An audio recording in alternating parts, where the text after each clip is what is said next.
22వ కీర్తన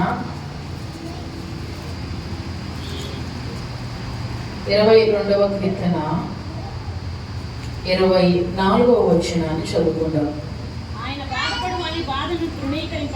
ఆయన బాధపడు అని బాధను తృణీకరింపలేదు, దాన్ని చూచి ఆయన అసహ్యపడలేదు, అతనికి తన ముఖమును దాచలేదు. వాడు ఆయనకు మొర్రపెట్టగా ఆయన ఆలకించెను. చాలు. ఆయన బాధపడు అని బాధను తృణీకరించలేదు, దాన్ని చూచి ఆయన అసహ్యపడలేదు, అతనికి తన ముఖమును దాచలేదు. వాడు ఆయనకు మొరపెట్టగా ఆయన ఆలకించెను. ఈ వాక్య భాగాన్ని మీరందరూ చదువుతున్నారు. చదవబడిన వాక్య భాగాన్ని మన హృదయంలోనికి మనం తీసుకోగలిగితే దేవుడు మనతో స్పష్టంగా మాట్లాడతాడు. చాలాసార్లు చాలామంది దేవుడు వాక్యాన్ని వింటారు, కానీ ఆ వాక్యము దేవుడు మనతో మాట్లాడుతున్నాడు అనే విషయాన్ని గ్రహించరు. దేవుని వాక్యము అది సజీవమైన వాక్యం. ఎప్పుడో ఒకసారి రాశారు కదా, ఇక దాని వలన మనకేమి ప్రయోజనం? అక్కడ ఏదో ఉన్నది. పిల్లలు కనుక పాఠాలు చదువుకునేటప్పుడు దాన్ని చదివినట్లుగా దైవ గ్రంథాన్ని ఎప్పుడు కూడా మనం చదవకూడదు. దేవుని మాటలు కూడా ఎప్పుడు అలా వినకూడదు. దేవుని వాక్యాన్ని చదివేటప్పుడు ఇది జీవం కలిగిన వాక్యం. ప్రతి మాటలో ఒక జీవం ఉంటుంది. ఆ జీవము మనం చదివినప్పుడు మనలోనికి వస్తుంది. చూడండి, పుస్తకం చదివినప్పుడు అందులో ఏ జీవం ఉండదు. పిల్లలు పాఠాలు చదువుతూ ఉంటారు, లేదా లోకంలో అనేక రకాలైన పుస్తకాలు ఉన్నాయి, కానీ వాటి వలన మనకి ఎటువంటి జీవం కూడా రాదు. కానీ దేవుని వాక్యం జీవం కలిగినది కనుక జీవమై ఉన్న వాక్యాన్ని మన హృదయంలోనికి తీసుకుంటూ మనం చదువుతున్నప్పుడు జీవమై ఉన్న దేవుడు తన జీవముతో మనలను నింపుతాడు. హల్లెలూయా. ఇక్కడ రాయబడిన మాట దావీదు అంటున్నాడు, ఆయన బాధపడు అని బాధను తృణీకరించలేదు, దాన్ని చూచి ఆయన అసహ్యపడలేదు, అతనికి తన ముఖమును దాచలేదు. బాధపడే వారి బాధను దేవుడు ఏం చేయలేదని రాయబడింది అక్కడ. బాధపడే వారి బాధను తృణీకరించలేదు. చాలా మంది చాలా విషయాల్లో నలుగుతూ ఉంటారు, బాధపడుతూ ఉంటారు. ఒక్కొక్కరికి ఒక్కొక్క రకమైన సమస్య ఉంటుంది. కొన్ని బాధలు చెప్పుకునే ఉంటాయి, కొన్ని బాధలు చెప్పుకోలేనివి ఉంటాయి. ఏ బాధ ఏ మనసులో ఎటువంటి రీతిలో ఏ రీతిగా వచ్చినా ఆ బాధను చూసి కొన్నిసార్లు మనతో ఉన్నవారు, మన తోటి వారు, లేదా మన ఇంటి వారు ఆ బాధను చూసినప్పుడు ఒకసారి అయ్యో అంటారు, రెండవసారి అయ్యో అంటారు, మూడవసారి ఏమంటారు? మన బాధను చూసి మనలను తృణీకరిస్తారు. తృణీకరించడం అంటే ఏమిటి? నీకెప్పుడు ఈ బాధలు, నీకెప్పుడు ఈ కష్టాలేనా, నీవెప్పుడు ఇలా బాధపడుతూనే ఉంటావా? వారి బాధలు మనం పంచుకోవాల్సి వచ్చినప్పుడు సాధారణంగా వినడానికి ఆసక్తి చూపించరు. మనల్ని తృణీకరించినట్లుగా ఇంటిలో ఉన్నటువంటి వారే కానీ బయట ఉన్న వారు కానీ మన బాధను వారు లక్ష్య పెట్టరు. మనం పడుచున్నటువంటి వేదన చూసి వారు మన దగ్గరకు తీసుకోలేకపోవచ్చు. అయితే నీవు నేను స్తుతించి ఆరాధించేటువంటి దేవుడు మన బాధను చూచి తృణీకరించేటువంటి వాడు కాదు. ఈ 22వ అధ్యాయం మొదటి నుంచి మనం చూస్తే ఆయన తన బాధ ఎంతో విపరీతంగా ఉన్నది. ఎక్కడ ఆయనకున్నటువంటి బాధ, ఆయనకున్నటువంటి వేదన, ఆయనకున్నటువంటి కష్టము ఆ 22వ అధ్యాయం మనం చదువుతూ ఉంటే ఆయనకున్నటువంటి ఎన్ని కష్టాలు, ఎన్ని ఇబ్బందులు, ఎన్ని శ్రమలు ఆయన పడుతున్నాడో ఆ అధ్యాయంలో ఆయన రాస్తూ ఉంటాడు. రాసి ఆయన అంటాడు, నేను చాలా నలిగిపోతున్నాను, నేను చాలా ఇబ్బంది పడుతున్నాను, నేను చాలా శ్రమ పడుతున్నాను అని. మనుషులందరూ కూడా ప్రభువా నన్ను విడిచిపెట్టారు, ఒకసారి చదవండి. శ్రమ వచ్చి ఉన్నది, సహాయం చేయవాడు ఎవడూ లేడు, నాకు దూరముగా ఉండకుము.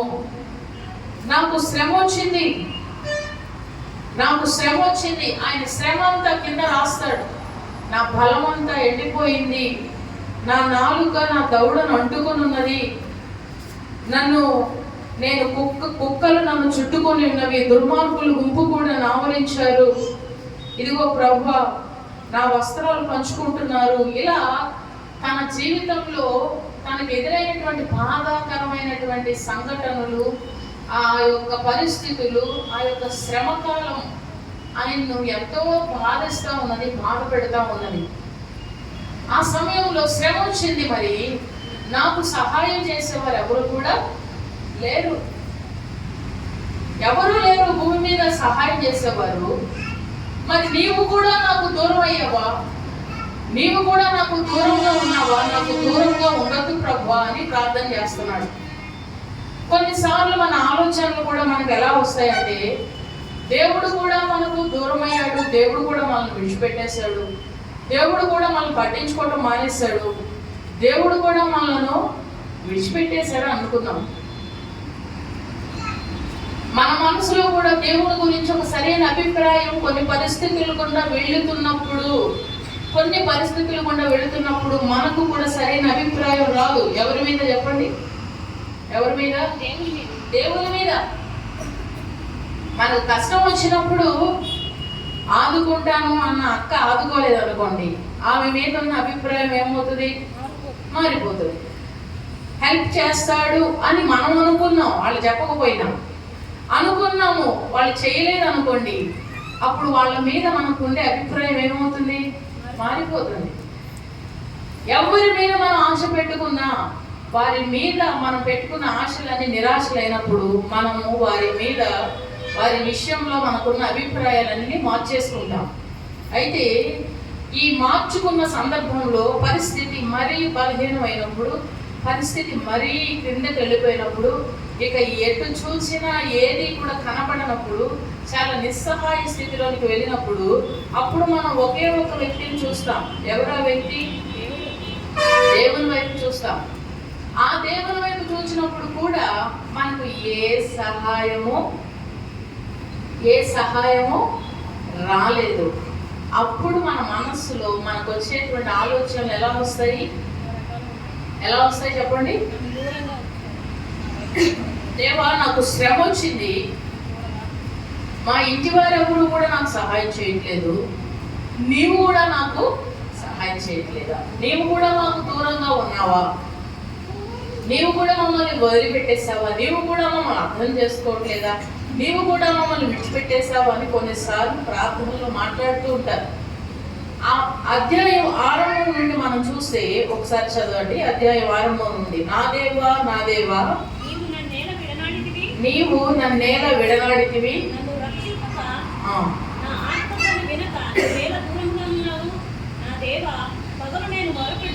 పగలు నేను మొరపెడుచున్నాను, రాత్రి వేళ కూడా నేను మౌనంగా ఉండట్లేదు, అయినను నీవు నాకు. ఇప్పుడు తనలో ఉన్న భావంతో చెప్తున్నాడు, నా దేవా నన్ను ఎందుకు విడినాడావు? నువ్వెందుకు నాకు జవాబు ఇవ్వట్లేదు? నన్ను ఎందుకు రక్షించట్లేదు? నా ఆర్తధ్వని ఎందుకు వినట్లేదు? ఆర్తధ్వని అంటే ఏంటి? ఆర్తధ్వని అంటే ఏంటి? అది చనిపోయినప్పుడు చేస్తారు చూసారా, భయంకరమైన శబ్దాలతో, పెద్ద పెద్ద ధ్వనులతో గొల్లును ఏడుస్తారు చూసారా, అయ్యా అయ్యా అని ఏడుస్తారు చూసారా. ధ్వని కలుగునట్లుగా, ధ్వని పుట్టునట్లుగా మౌనంగా చేయలేకపోతున్నాడు ప్రార్థన.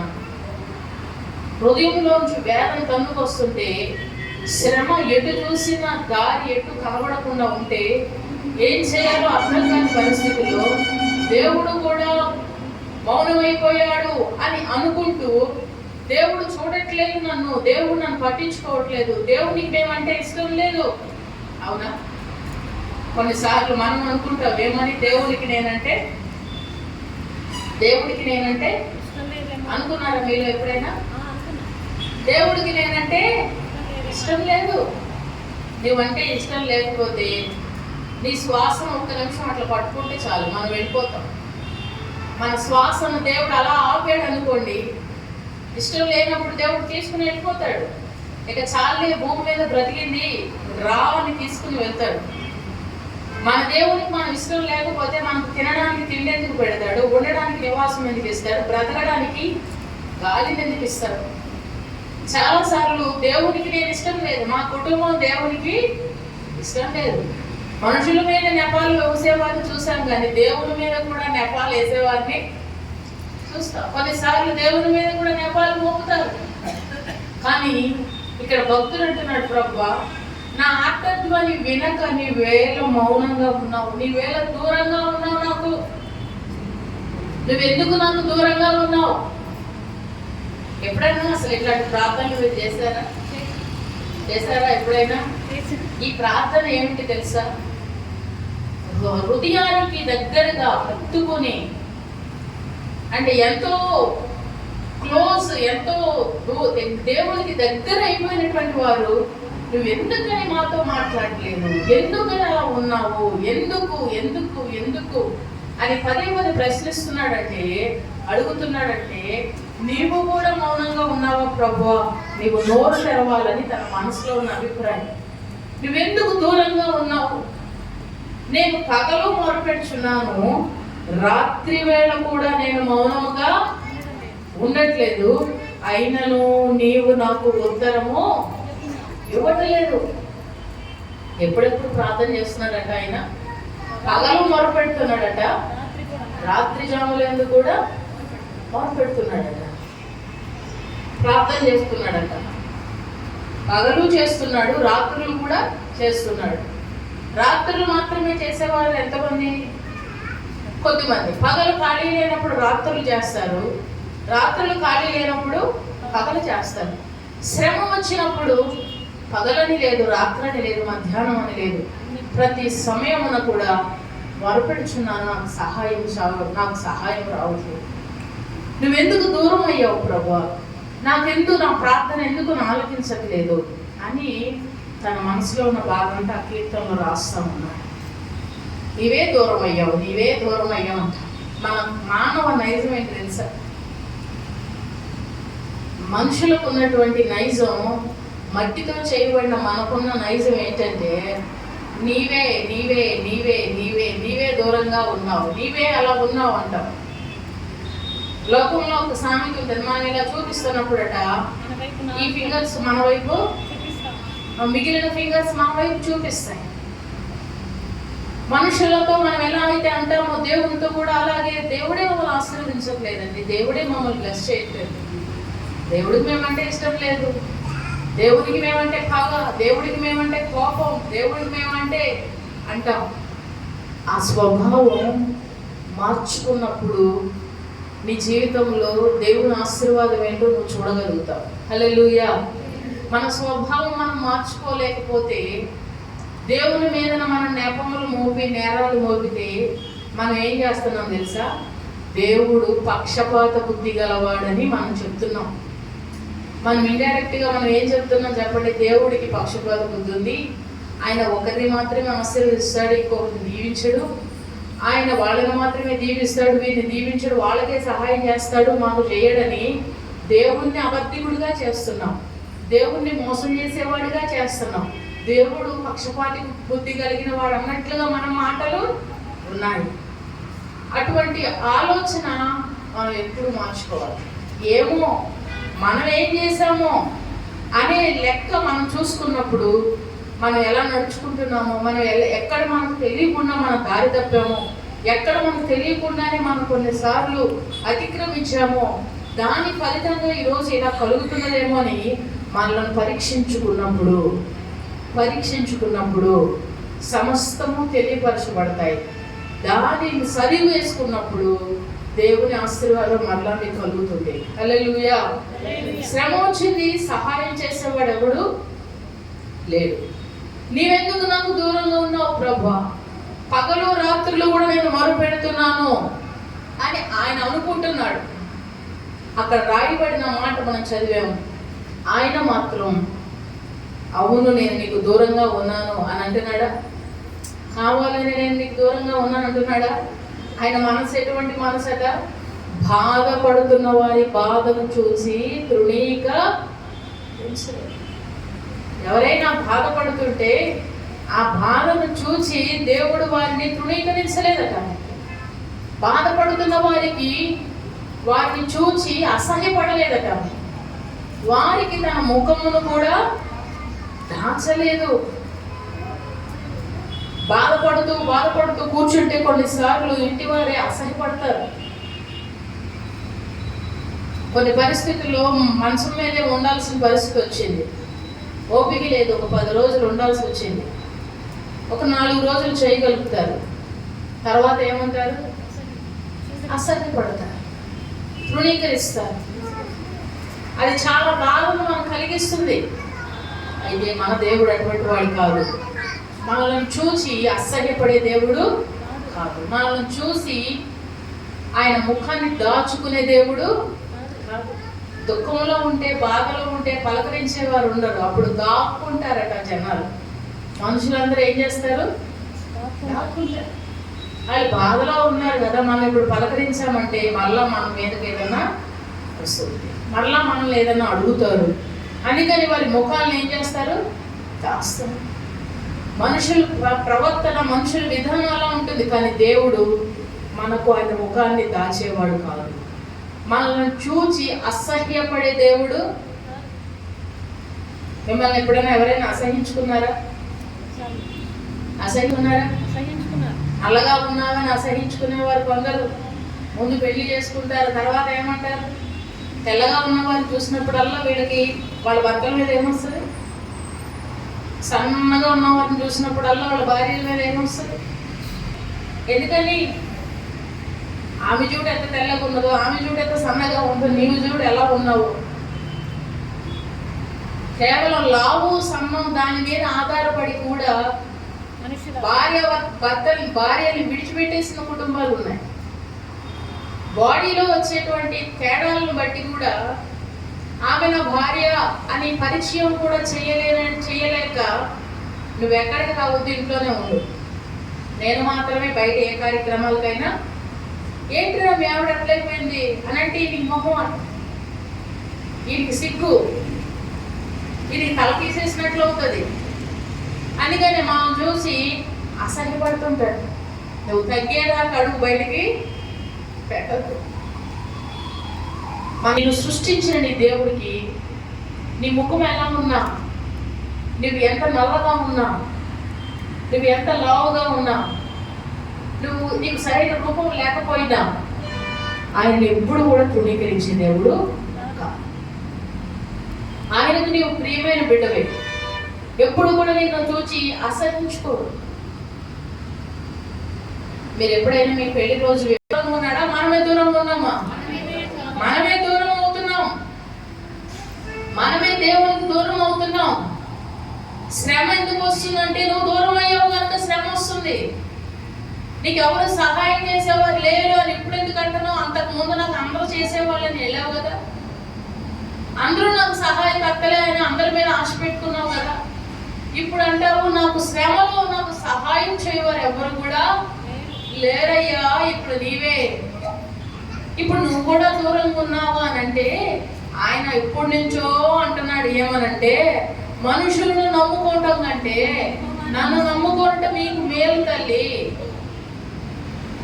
మనుషులను, రాజులను, ఎవరెవరినో మీరు నమ్ముకుంటున్నారు, నన్ను వదిలి వెళుతున్నారు. వెళ్ళిన తర్వాత వారెవ్వరూ సహాయం చేయట్లేదు. అప్పుడు అంటావు అక్కడ నుంచుని, నువ్వేళ నాకు దూరం అయ్యావు. నన్ను విడిచి వెళ్ళింది ఎవరు? నీవే కదా. మనుషుల సహాయం కోసం మనుషుల మీద ఆశ పెట్టుకుని వెళ్ళింది నువ్వే, దూరం అయినది నీవే. కానీ మరలా మనం ఏమంటాం తెలుసా? నీవేళ నాకు దూరం అయ్యావు. శ్రమ వచ్చింది, సహాయం చేసేవాడు ఎవరు లేరు. ఆపద వచ్చింది, ఆదుకునేవారు ఎవరు? ఆయన మనం బాధపడుతున్న బాధను చూచి మనల్ని ఎన్నడూ తృణీకరించే దేవుడు కాదు. హల్లెలూయా. ఎలాంటి వారినైనా, ఎలాంటి పరిస్థితుల్లో ఉన్నవారినైనా దేవుడు వారిని క్షమిస్తాడు. మనమైతే మన ఎడల తప్పు చేస్తే మనం క్షమించలేము, కొన్నిసార్లు కొంతమందిని క్షమించలేము. కానీ దేవుడు అలా కాదు, క్షమిస్తాడు, క్షమించి వదిలేస్తాడు. మరలా చేస్తూ ఉన్నారు. ఆయన ప్రేమ అటువంటిది. దేవుడు క్షమించి వారి బాధలో ఆయన బాధ నొందెను. వారి యావత్ బాధలో ఆయన బాధ నొందెనట. మనం బాధపడుతుంటే దేవుడు కూడా మన బాధలో ఆయన బాధపడతాడు, దుఃఖపడతాడట. నువ్వు ఏడుస్తుంటే దేవుడు కూడా నీ బాధలో, నువ్వు ఏడుస్తుంటే దుఃఖపడుతూ ఉంటే నిన్ను బట్టి కూడా అయ్యో ఇంత బాధపడుతుందని దేవుడు కూడా బాధపడతాడన్న సంగతి తెలుసా నీకు?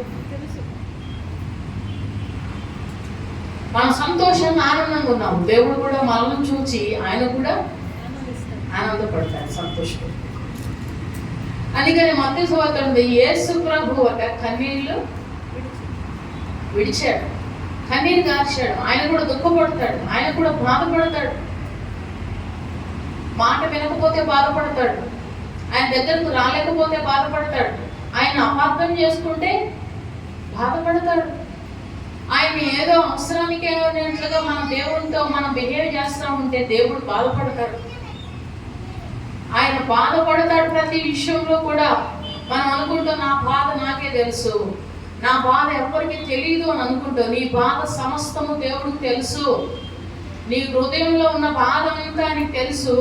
ఆయన ఎప్పుడు నీకు తన ముఖాన్ని మరుగు చేయడు. ఆయన ముఖము నీ ముందు ఉంచి ఏమిటి చెప్పు అని అంటాడు. నీవు ఆయన యందు నమ్మిక ఉంచినట్లయితే, నీవు ఆయనకు దూరంగా ఉండకుండా ఆయన యందు నమ్మిక ఉంచినట్లయితే నువ్వు ఎన్నడూ కూడా సిగ్గుపడవు.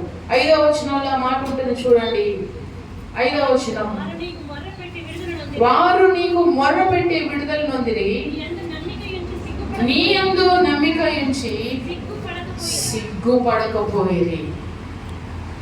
వారు నీకు మొర్రపెట్టి విడుదల పొందారు.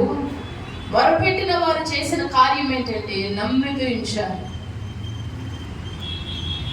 మనం ఒక పాట పాడు, నిన్ను నమ్మువారు సిగ్గుపడరు, నిన్ను నమ్ముకుంటే చెయ్యి విడువవు. మనుషులు చెయ్యి విడిచిపెట్టచ్చు, కానీ దేవుడు చెయ్యి విడిచిపెట్టాడు. మనుషుల మీద ఆశలు పెట్టుకోవటం కంటే దేవుని మీద ఆశ పెట్టుకున్న నరుడు ధన్యుడు అవుతాడు. మనుషులు చెయ్యి విడిచిపెట్టచ్చు, కానీ దేవుడు మన చెయ్యి విడిచిపెట్టడు. దేవుడు మనల్ని వదిలిపెట్టాడు. మనం చేసినవన్నీ కూడా ఆయన గుర్తు చేసుకుంటాడు. మనం చేసిన మంచి కార్యాలు ఆయన జ్ఞాపకం చేసుకుంటాడు. మనం మాట్లాడిన మంచి మాటలు ఆయన జ్ఞాపకం చేసుకుంటాడు. ఆయన జ్ఞాపకం చేసుకునే దేవుడు. ప్రభువా అని మొరపెడితే పిల్లలు ఇంట్లో ఉండి హాల్లో కూర్చుని అమ్మా అని ఏడిస్తే అమ్మ ఏం చేస్తుంది? ఎక్కడున్నా సరే పరిగెత్తుకుంటా వచ్చి ఏమైందమ్మా అని చెప్పు. పిల్లల ముఖం, అమ్మ ముఖం చూడగానే పిల్లల ఏడుపు ఏమవుతుంది? ఆగిపోతుంది. బాధపడుతున్నప్పుడు తల్లి ముఖం చూడగానే బిడ్డ కన్నీరు ఆగినట్లుగా మన బాధలో ఆయన తన ముఖాన్ని మరుగు చేయడట, మన కన్నీరన్నిటిని తుడుస్తాడట దేవుడు. హల్లెలూయా. అందుకనే నీ యందు నమ్మిక ఉంచి వారు మొరపెట్టారు, నీ యందు నమ్మిక ఉంచారు కనుక ఎప్పుడు కూడా సిగ్గుపడలేదు. వాళ్ళు అంటున్నారట, నీ భారం యెహోవా మీద మోపు, ఆయన విడిపిస్తాడేమో. నువ్వు దేవుడికి చాలా ఇష్టమైనవాడు కదా, మాట్లాడితే గుడి అంటావు కదా, మాట్లాడితే ప్రార్థన అంటావు కదా, మాట్లాడితే ఉపవాసం అంటావు కదా, నువ్వు దేవునికి ఇష్టమైన బిడ్డవు కదా, ఎవరు లేరు అని అంటావేంటి? నీ దేవుడిని చేస్తాడేమో చూడు. ఎన్నో పరిహాసపు మాటలు మనకు వినపడతాయి. అప్పుడు అంటున్నాడు ఆయన దేవుని సన్నిధిలో మోకరించి, ప్రభువా నిజమే కదా, గర్భవాసినైనది మొదలుకొని నాకు ఆధారము నీవే కదా. నేను గర్భంలో నుండి బయటకు వచ్చేటప్పుడు 10 మంది నన్ను తీసుకొని రాలేదు. నన్ను గర్భంలో సృష్టించింది నీవే, నన్ను తీసుకొని వచ్చింది నీవే, నన్ను పెంచినవాడు నీవే, నాకు అన్ని ఇచ్చినవాడు నీవే కదా. నీవే కదా నాకు సమస్తము. నా తల్లి నన్ను కన్నది మొదలుకొని నా దేవుడవు నీవే. ఇట్లాంటి ప్రార్థన మీరు చేయాలి. మీరు ఏమని ప్రార్థన చేయాలి తెలుసా? గర్భవాసినది మొదలుకొని నాకు ఆధారము నీవే ప్రభువా. నా తల్లి నన్ను కన్నది అది మొదలుకొని నాకు దేవుడవు నీవే నీవే. దేవునితో ఒక వ్యక్తిత్వం, ఒక పర్సనల్ సంబంధాన్ని మనం పెంచుకోవాలి. దేవునితో ఒక రిలేషన్ మనం పెంచుకోవాలి.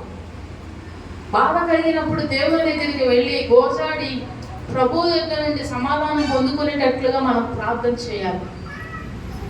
కష్టం వచ్చింది పారిపోకూడదు, శ్రమ వచ్చింది బాధపడి వెళ్ళిపోకూడదు, ఇబ్బంది వచ్చింది ఇది కాకపోతే ఇంకొక దారి చూద్దాం, వేరే ఏమన్నా ఉంటే కట్టించుకుందాం, వేరే ఏదైనా ఉంటే వెళుతున్నామంటే నీకు దేవుని మీద నమ్మకం ఉన్నట్లేనా? దేవుని మీద నీకు నమ్మకం ఉన్నట్లేనా? లేనట్లే కదా. దేని ద్వారానో నీకు రోగం తగ్గుతుంది, దేని ద్వారానో నీకు మంచి జరుగుతుంది, నువ్వు వెళ్తున్నావంటే నీకు దేవుని మీద నమ్మకం ఉన్నట్లా లేనట్లా? నమ్మకము నమ్మకం లేనప్పుడు నువ్వు సిగ్గుపడతావు. దేవుని యందు నమ్మికించిన వారు ఎన్నడూనూ సిగ్గుపడరు. మా పితరులు నీ యందు నమ్మికించారు, వారు నీ యందు నమ్మికించగా నీవు వారిని రక్షించు. దేవుని యందు నమ్మికించిన వారిని రక్షిస్తారు. పిల్లలైనా సరే బాల్యము నుండి దేవుని మీద ఆధారపడటం వారు నేర్చుకోవాలి. దేవుని మీద ఆనుకోవడం నేర్చుకోవాలి.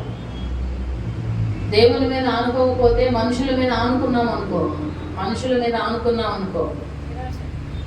ఒకానొక సమయంలో ఇలా అనుకున్నాం ఒక్కసారిగా దేనినైతే ఆనుకున్నామో ఒక్కసారిగా వాళ్ళు అవతలికి వెళ్ళిపోతారు. ఇంతకాలం ఆనుకున్న మనిషి కుంగిపోతాడు. ఏం చేయాలో అర్థం కాదు. ప్రతి విషయంలోనూ దేవుని మీద ఆధారపడటం నేర్చుకోవాలి. దేవుని మీద ఆనుకున్నప్పుడు ఎప్పుడు దేవుడు నేను సిగ్గుపడినాడు. ఆయన ఎందుకు నమ్మికించిన వారిని ఆయన ఎన్నడూ కూడా సిగ్గుపడడు. యేసునందు సగము మరి వేరుగా సగం అట. లోకమునందు సగము, దేవుని యందు సగం. సగం ఉంటారు చాలా మంది. అటు సగం ఇటు సగం ఉంటారు. జీవితం అంతా సగం ఉంటారు పూర్తిగా. అందుకే ప్రభు అంటాడు, అయితే చల్లగా ఉండు, లేదో చల్లగా ఉంటారా వెచ్చగా ఉంటారా డిసైడ్ అవ్వాలి. అయితే చల్లగా ఉండిపో, లేదా వెచ్చగా ఉండు. వెచ్చగా లోపల అంతా చల్లదనం పెట్టుకుని పైకి వెచ్చగా కనిపిస్తారు. చాలా లోపలంతా లోకమే, పైకి భక్తిగా నటిస్తారు. అటువంటి జీవితం ఏంటి తెలుసా? నిలువెచ్చని జీవితం. అది ప్రభువు చూసి అసహ్యపడతాడట. వారిని చూసి అసహ్యపడతాడు. బాధపడే వారిని చూసి అసహ్యపడాడు. బాధపడే వారి బాధను చూసి దేవుడు అసహ్యపడడు. కృంగిపోయే వారిని చూసి, నిరాశలో ఉన్న వారిని చూసి దేవుడు అసహ్యపడడు. నీ కృంగుదల, నీ బాధ నిజమైనదైతే తప్పకుండా నీకు ఆయన తన ముఖాన్ని కనపరుస్తాడు. హల్లెలూయా, హల్లెలూయా. మనమే ఆయన్ని దెబ్బ కొట్టి మనం ఏడుతున్నాం అనుకో, మనం కొట్టాము, మళ్ళీ ఏడ్చేది ఎవరు? మనమే. మనం దెబ్బ కొట్టి మనమే ఏడుస్తాం. మనం తప్పు చేస్తాము, మళ్ళీ మనమే బాధపడినట్టు చేస్తాం. అట్లాంటి వారికి కాదు, నిజముగా మొర్ర పెట్టే వారికి ఆయన సమీపంగా ఉంటాడు. హల్లెలూయా. నీ విషయంలో నేను అన్యాయంగా ప్రవర్తించింది నిజమే, వాక్యాన్ని చదవంది నిజమే, సరిగా ఉన్నది నిజమే, నేను సరిగా లేను ప్రభు, నన్ను క్షమించు అన్నప్పుడు దేవుడు అన్నాడు, నువ్వు రోజు మందిరానికి వచ్చినా, నువ్వు రోజు కానికిచ్చినా, నువ్వు రోజు ఉపవాసం ఉన్నా, ఈ వ్యక్తి తనలో ఉన్న యథార్థతను ఒప్పుకుంటున్నాడు. అందుకని ఇతని ప్రార్థన నిజమైన ప్రార్థన అన్నాడు. హల్లెలూయా, నిజమైన ప్రార్థన. ఇలా ఎవరైతే నిజంగా మొరపెడతారో వారికి దేవుడు సమీపంగా ఉంటాడట. ఎలా ఉంటాడు మా దేవుడు? సమీపంగా ఉంటాడు, దగ్గరగా ఉంటాడు దేవుడు. వారికి సమీపంగా ఉంటాడు. వారు మొరపెట్టినప్పుడు నిజంగా మొరపెడతారు కనుక విడుదల పొందుతారు. వారు నిజంగా మొరపెడతారు కనుక సిగ్గుమందరు. ఆయన నమ్మినటువంటి వారిని ఎప్పుడు కూడా దేవుడు సిగ్గుమందరు. ఏది జరిగినా దేవుడు అంతా మన మేలుకే. మన జీవితంలో అది ఏదైనానో ఆయన నమ్మినప్పుడు అది మంచి జరిగినట్టు మనకు అనిపించకపోయినా అది మన మేలుకే అనుకోవాలి. హల్లెలూయా. అందుకని దేవుని యందు విశ్వాసం ఉంచిన వారిని ఆయన ఎన్నడూ సిగ్గునందడు, సిగ్గుపరచడు. మన ఇంటిలో ఉన్నటువంటి వారు మన బాధను తృణీకరించవచ్చు, కానీ దేవుడు నీ బాధను తృణీకరించు. అందుకనే దేవుని మీద ఆనుకోవడం నేర్చుకోండి, దేవునికి మొర్రపెట్టడం నేర్చుకోండి. దేవుని మీద నెపం వేయద్దు, కానీ దేవునికి సమీపంగా ఉండడం నేర్చుకోండి. ప్రభువా, నేను ఎలా ఉన్నానో, నా యొక్క జీవితం, నా హృదయ రహస్య పరిస్థితి ఎలా ఉన్నదో ఒకసారి జ్ఞాపకం చేసుకుంటున్నాను. ప్రభు, నేను ఏం జరిగించాలో నాకు తెలుసు అని దేవుని ఎదుట మనం ఒప్పుకోవాలట. ఒప్పుకునే మనస్సు ఉన్నవారు ఎప్పుడు అనిగానే అంటాడు, నీ పాపమును కప్పుకొనక దాన్ని ఏం చేయాలి? ఒప్పుకోవాలి. ఒప్పుకోరు చాలా మంది, ఒప్పుకోరు. ఒకదానికి అప్పిపుచ్చడానికి ఇంకొక అబద్ధం చెప్తారు, దానికి అప్పిపుచ్చడానికి అబద్ధం చెప్తారు. అబద్ధమే అన్ని అబద్ధాలే చెప్తారు చాలా మంది. కొంతమంది అన్ని అబద్ధాలే చెప్తారు, వాస్తవాలు చెప్పరు, అంత అబద్ధమే చెప్తారు. అబద్ధాలతో జీవితం కట్టుకుంటే ఏమవుతుందో తెలుసా?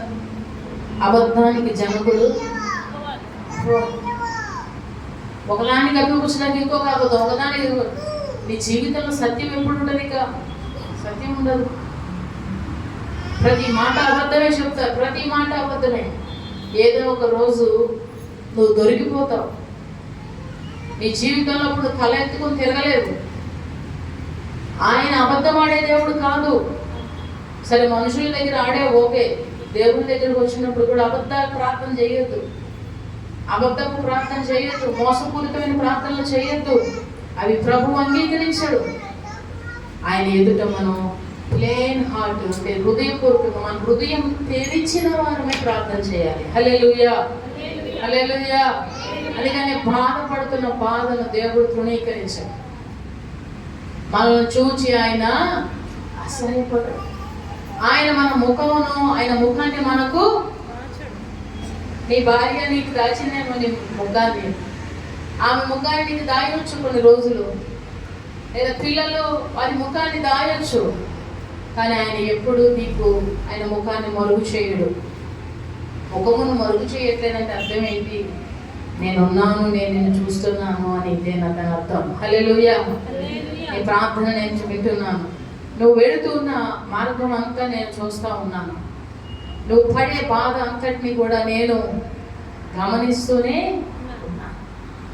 తప్పక నేను సహాయం చేస్తాను. శ్రమ వచ్చునయ్యా, సహాయం చేసేవాడు ఎవడు లేడు అని అనేదాకా ఉండకుండా శ్రమ రాకముందే దేవుడు చేయొచ్చు కదండి. అవునా?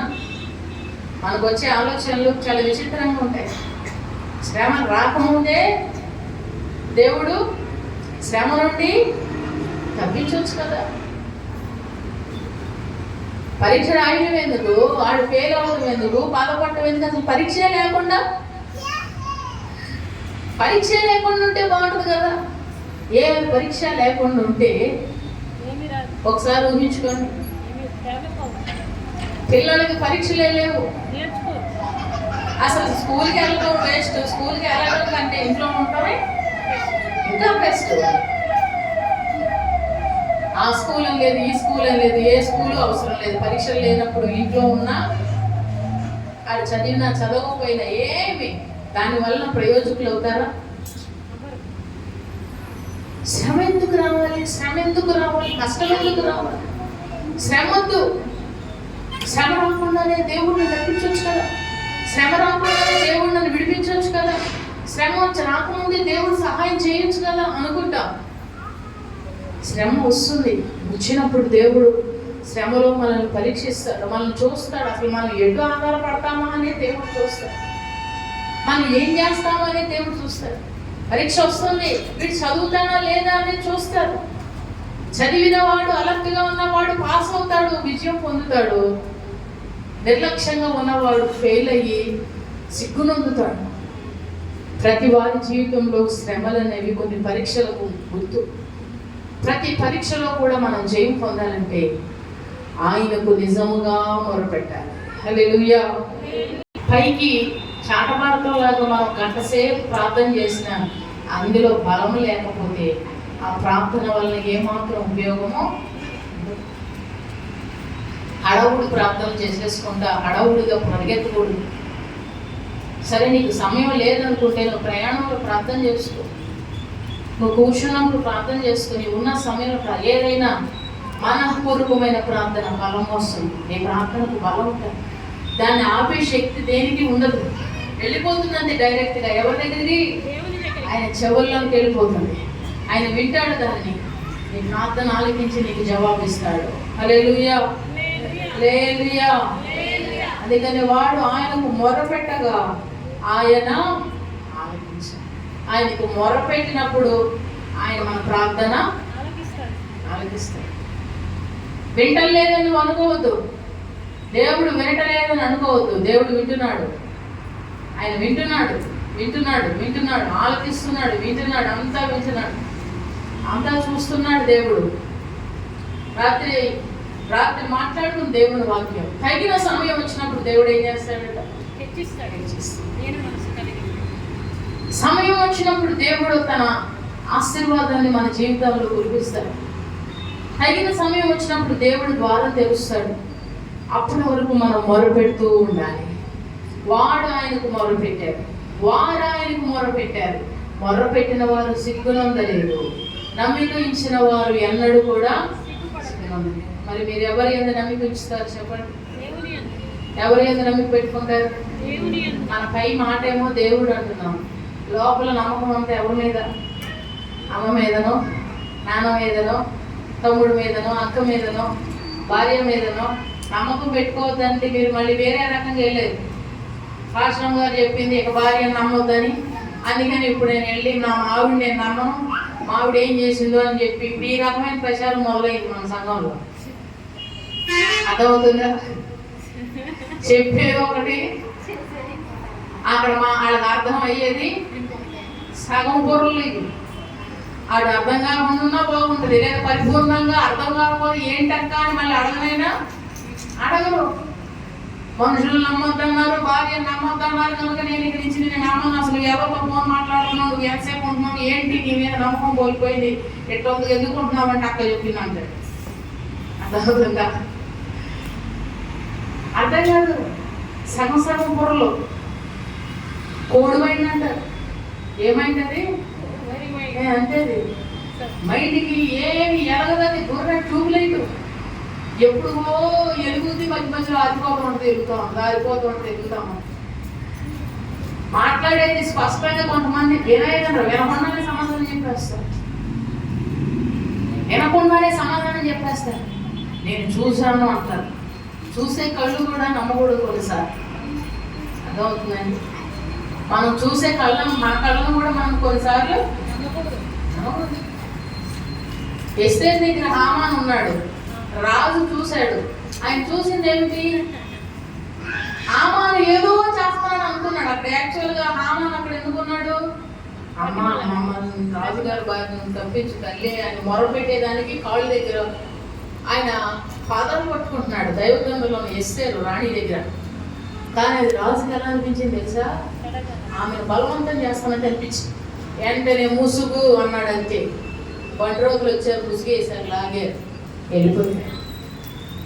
కళ్ళు కొన్నిసార్లు చూస్తాము, చూసేది కూడా నేను చూసాను ఇక అంతే అనుకోకూడదు. వినాలి, అర్థం చేసుకోవాలి, స్పష్టంగా వినాలి, స్పష్టంగా అర్థం చేసుకోవాలి. డౌట్ ఉంటే, సందేహం ఉంటే అడగాలి.